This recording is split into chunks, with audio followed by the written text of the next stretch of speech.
Hey, welcome back. I'm Jasmine Navarro, certified wellbeing expert, and I work with educational institutions and companies, helping them support their family wellbeing. And as you know, every week I interview amazing experts who make a difference in people's lives. And today I'm super excited to be interviewing Debi. Debi, hello, welcome. Thank you so much for being here. Can you tell us a little bit about yourself and what you do? Well, I am the founder of Play Healing. I've had 20 years in education before that and trained as a play therapist, mum of 2 teenagers. So everything like that, musician, all these things, worked in safeguarding, children's services. So all of that has fed into me coming to the point where I believe in this incredible power of play. And I get to work with families in crisis in like a humanitarian way. So I'm all about promoting the need for attachment play in war zones and with displaced families, and also the power of play-based models to de-escalate things, to help parents bond with their children, to help companies thrive, to help look after their employees. So yeah, today the focus is all on looking after employees in the corporate space mainly, isn't it? And I look forward to chatting more about this. So you do a lot. So you chose the title for today, How to Move Away from Feeling Heightened and Hyperactive in Business. Can you tell us what that means, for one, and why you chose that title for today? I think it touches on my personal journey of coming from a place of being a really highly anxious person and trying to navigate through this. And also, I just think it's got a massive impact on the way we operate, especially if we're in looking after employees, that whole sector. We've got to be aware of neurodiversity now. I mean, in the education sector, we're always trained in this. As a therapist, I've been working with neurodiverse children and families for years.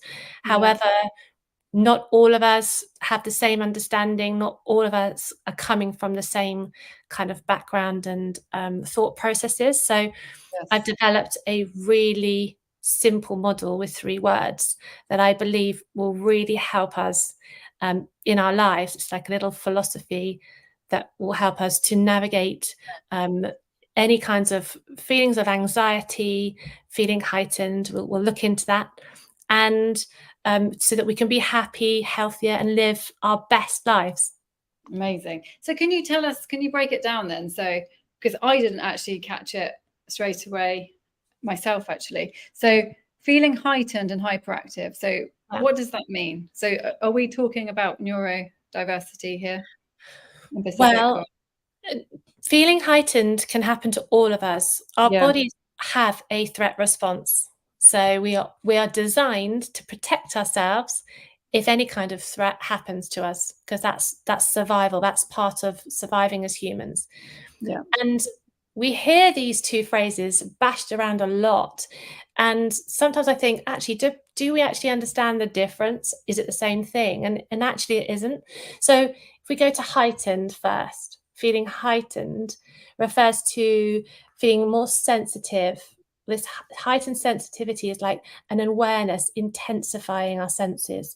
So when you're heightened, it means that your senses, you might have an acute sense of smell or taste or touch or hearing. Things might suddenly feel really loud to you. So you're extra sensitive then, more sensitive than usual. Yeah, you can be sensitive to external things or emotionally. So you could feel quite teary, very an emotional state, or excited, or any kind of pronounced emotion that feels more pronounced than usual.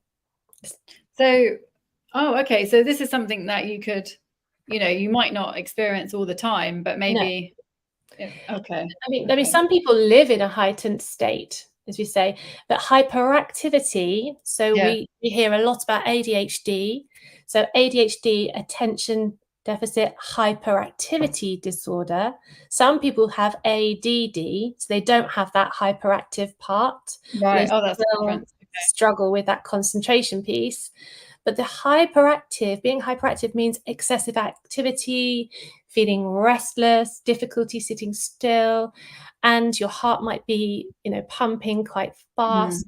So you've got this overstimulated nervous system, and it can be absolutely fun, brilliant. It can be an amazing superpower if you're about to go into a boxing match, or you're about to need to be super alert and hyper focused. However, we need to be aware as leaders of these states, not just within ourselves, but maybe in the person we're working with, and how we can help them. Can I ask the question? So feeling, just to make sure we've got the difference here. So feeling heightened, is that more about our emotional? It's that sensitivity and heightened state. So your sensitivity, you're more aware, feeling emotions more strongly, or feeling your senses being strongly, acutely kind of stimulated. But then the hyperactive is like the Tigger kind of feeling of like, I've got to go this, and this is happening, and they're speaking really quickly. Can't focus, difficult to focus, or focus. Because I thought sometimes with ADHD, hypervigilance is another thing. Hyperfocus is one of the superpowers or difficult strategies to manage of someone with ADHD, for example. So it's not just being distracted ADHD, is it? Because you can be really focused as well. Absolutely. It's just moving from one state to the next. But if we think about our businesses and working as entrepreneurs or parents, or being adults in this crazy overstimulated world, we need to think about what could be the barriers. So for example, if you are hyperactive, you could struggle to focus on the tasks that need to be done at that time. You could be impulsive. I know I have really struggled with impulsivity growing up, and made some really hasty decisions, maybe rushed into some training that I didn't actually need, or I could have got cheaper somewhere else. Interpersonal challenges due to restlessness. So that can be, you can come across rude if you interrupt someone, for example, because you're so excited about your point and you just want to get it in there. And then feeling heightened, you could feel really overwhelmed. You could feel, they talk about being an empath, or really feeling certain things sensitively. If someone's going through a bereavement, they've lost their dog, they've lost their partner, whatever's gone on, they're going to be in a more heightened state and sensitive state. So that's something we all need to be aware of. Sure. And how can you be aware of this then? Because I know we can be aware, what I always go back, I always say to, when I do talks and things, it's all about, work. If we want to be aware of other people's states, conditions, then it's about being aware of ourselves first. The more aware we are of ourselves, the more aware we are of other people. What do you say? Like, what do you think? That's so true. I mean, that's one of the first points. So when we come to this model, the play healing model, it's pause, play, connect.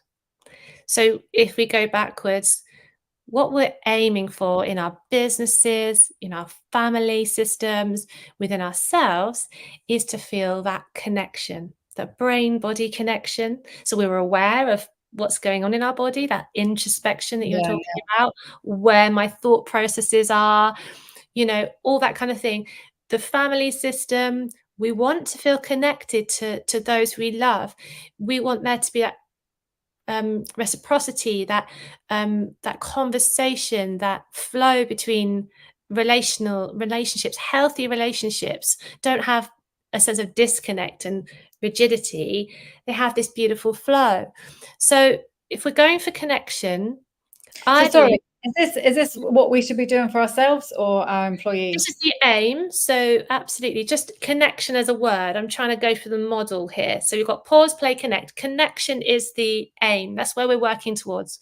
We want a connected society, connected families, connection within ourselves. Yeah. But because no, sorry, I'm not. It's only because we were just talking about you know, when maybe you're working with people who are feeling heightened or hyperactive. So I just lost the connection. I actually lost the connection between that and the connection. So this is for everybody, I guess. Yeah, this is completely for everyone. Okay.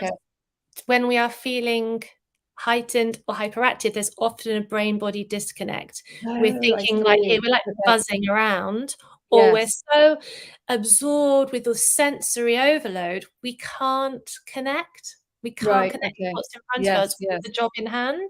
Yes. So I believe play builds connection, playing around with ideas, playing with what works for us. The kind of motto I go with is permission to play your way. Because I love that. a strategy for one person isn't going to be the same for another. So let's empower our employees. Let's empower ourselves as women in business. Let's empower ourselves in family life, whether you're in a big family or a solo parent family or whatever, or if you're living on your own. It's finding ways to play with ideas, find flow. So when we play without worrying about the end result, we can enjoy that sense of flow. But we need to pause first. And this is where these kind of strategies come in. Okay, brilliant. Let me just say hello to David. Hi, David. Lovely to see you. Thank you for coming. David is a regular. He always comes and supports. He's amazing. David says, when we're heightened, what neurochemicals or hormones can be involved? Great talk. Cortisol. Cortisol is a well-known hormone we talk about a lot. So we've got that cortisol flooding our body, which can be really useful. We need cortisol if we're going to sort of run away from a threat or take on something. We need to fight. That whole fight, flight, but then we can go into freeze, which is another talk. But absolutely, we do have a whole host. There are thousands of different neurochemicals that get released. But let's go on to this pause piece. Okay, because that's the first step. That is the thing. This is the thing where we see the transformation. If we can learn how to pause, then the play will happen and the connection follows. So that's, I mean, pause is countercultural, isn't it? It is. It's not natural in this crazy, fast-paced digital world. And I used to busy myself just so that I didn't have to think about some of the painful things that maybe I was going through, or the things I was struggling with, or distracting myself from the things that actually needed to get done. But that pause piece will be different for everyone. So you can't, I just don't agree with us coming into companies and saying, right, everyone needs to meditate for 20 minutes. Everyone just sit still and do a 3-minute breathing exercise, or everyone do this. Oh, I don't know about the 3-minute, aren't we? I mean, pardon? I don't know about the 3-minute breathing exercise. I think that could be okay. Absolutely. That should be mandatory. Well, breath work, I absolutely bang on about all the time. If we go back to cortisol levels, we want that cortisol to dissipate in our brain faster. If we increase oxygen levels to the brain, we can help that process to speed up. So we can calm that nervous system down. There is no threat. I am safe. It's those kinds of things. Personally, I need visual reminders to remember to pause regularly. Because what I used to have is I used to have panic attacks maybe about sort of 8 years ago now. And I wouldn't realize until I was having a panic attack. It was too late by then. So pausing to do a body scan. How is my breathing right now? Okay. I can feel my heart rate is quite fast because I'm talking quite fast and I'm excited right now. It's just that awareness. So I made these, I don't know if you've seen these pause tattoos, because I used to tell when I was a parent coach, I used to get people to get a pen and like write 2 lines on their wrist like this. Oh, wow. Easy, simple, but powerful. Yes. Yeah. Just Yes. to remember to go, okay, when's the last time I just took a really deep breath? Right. So this is You not know, just that you're feeling heightened and hyperactive. This is just something to do anyway. this enhances your well-being. You know, I'm not just Yes, about yes. let's prevent us from living in this survival mode. Let's get our companies thriving, excelling, so we can go for high performance. This is my little these are the postcards I sometimes send out. It says permission to play your way.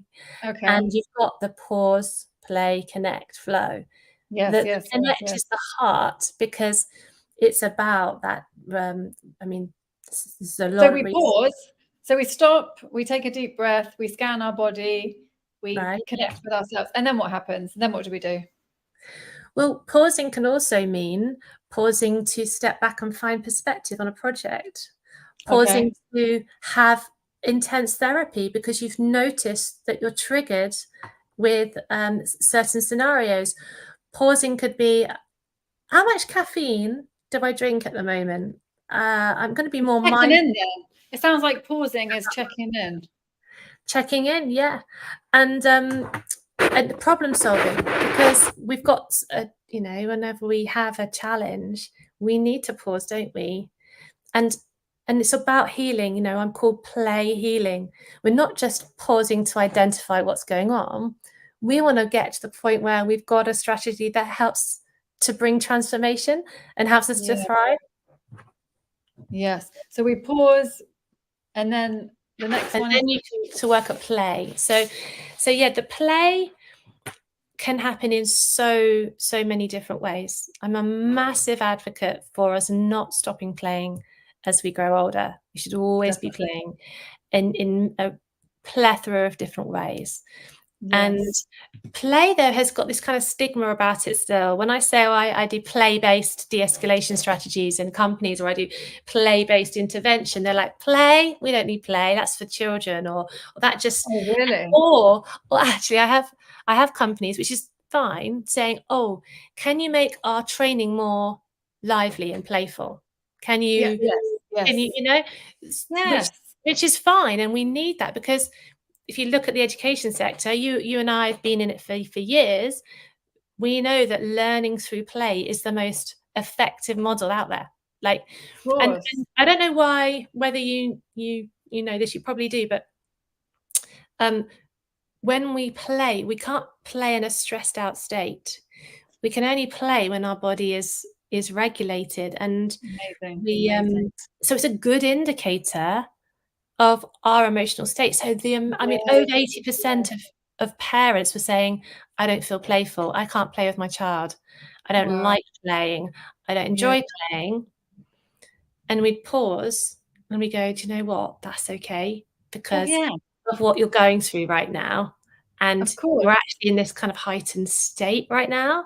Go on, what were you going to... Sorry. No, that's brilliant. And and another thing about play is, I think you just said that actually, now I can't remember. Like, if you're in that play state, then you're relaxed. And it's been proven time and time again that when you are relaxed, you are going to learn and absorb more anyway. So it's a win-win, isn't it?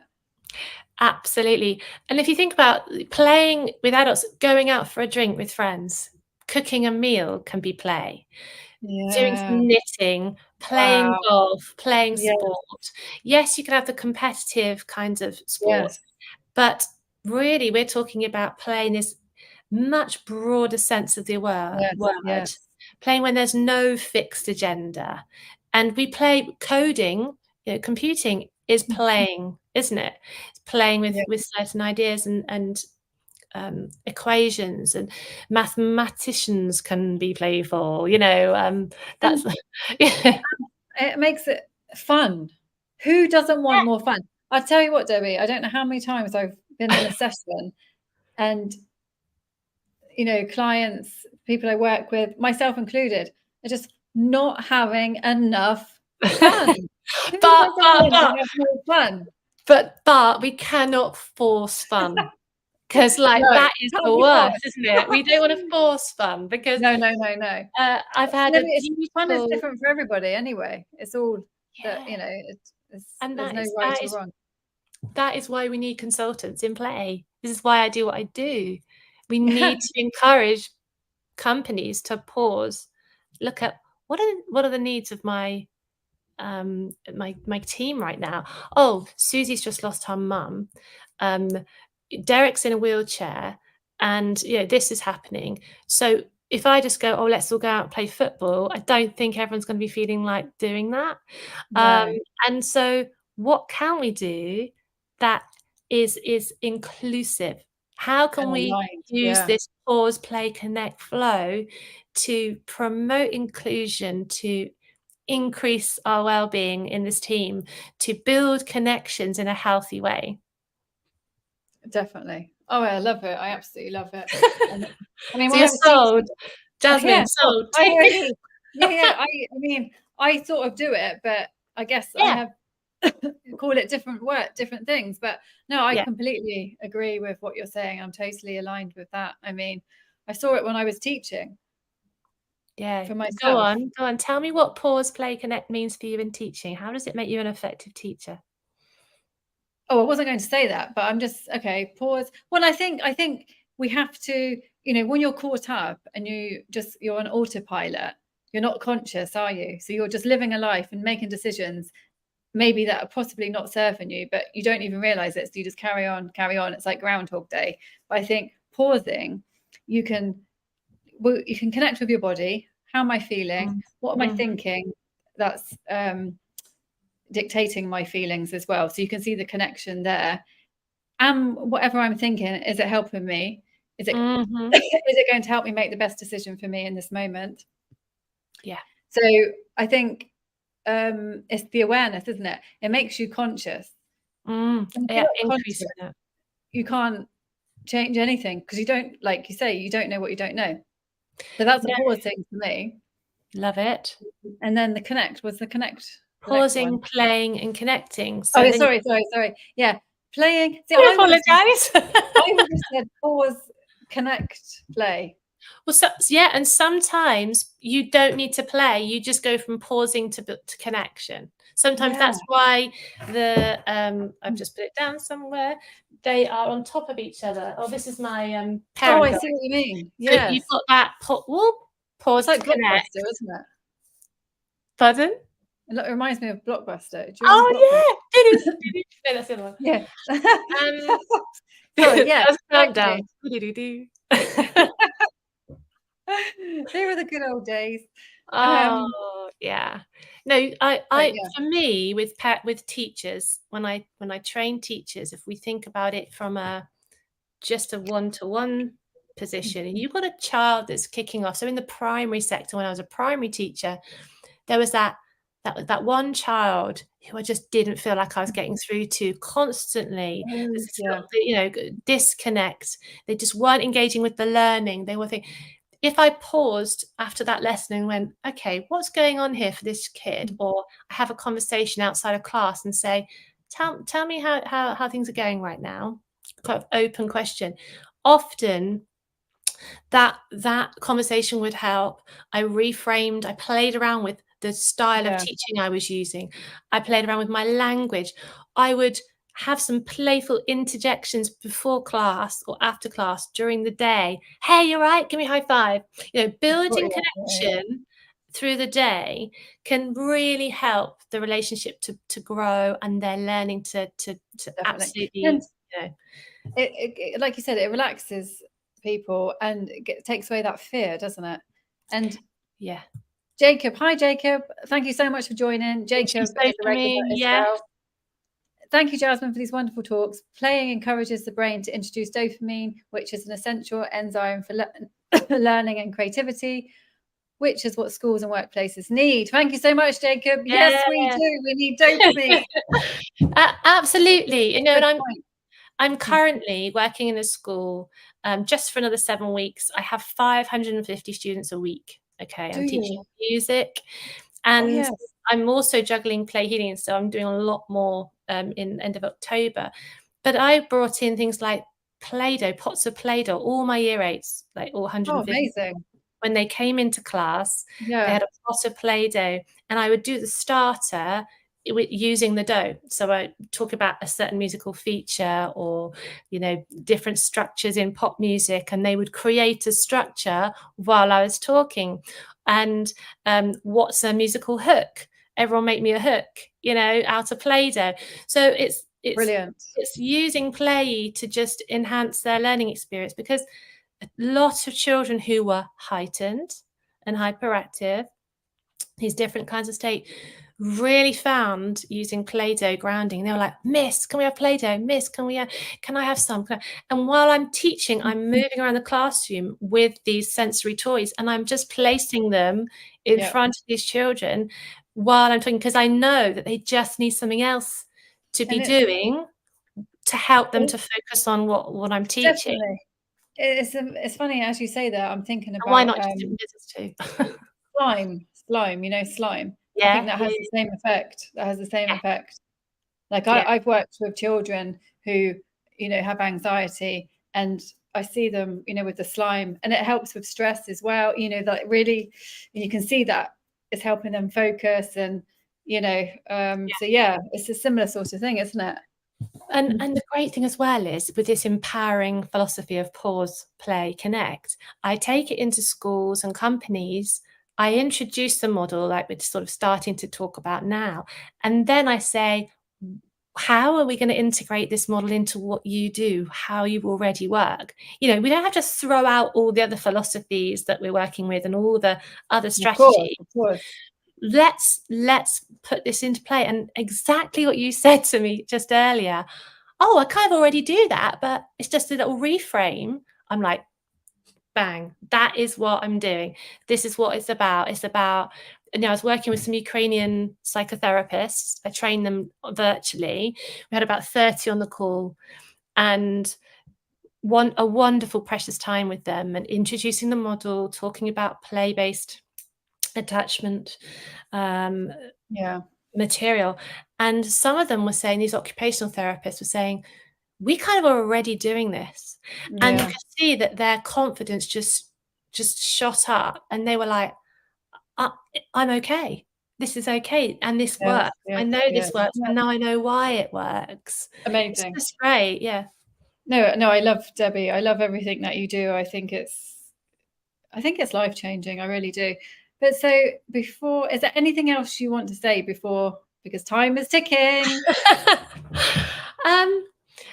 I think we're all on a journey, aren't we? Like, I just feel like I've got this little piece of the puzzle, these 3 words. Yes, it's going global, and it's kind of, I'm able to sort of train up professionals in it now, but it is simple, and simple is powerful. And I thought when I came into business, when I reached my 40s, I'd be like, I have to be an expert in something. I have to sound intelligent. I have to sound knowledgeable. I have to use all these words, these long words. And it's like, how is that helping the people I work with? Really? How is that actually helpful to complicate things? And we have all these, you know, I worked with councils, and we have these parenting programs, for example, that are 6 sessions, and live like this, and feed your children this, and do this, and do this, and that. And for families that are overwhelmed right now, maybe suffering from mental health issues, quite severe mental health issues, or financial pressures, to layer them with all of that makes them just freeze and run away. So we need something like this as like a tool, like a bridge between our existing parent programs, our existing well-being programs, and where we're at right now.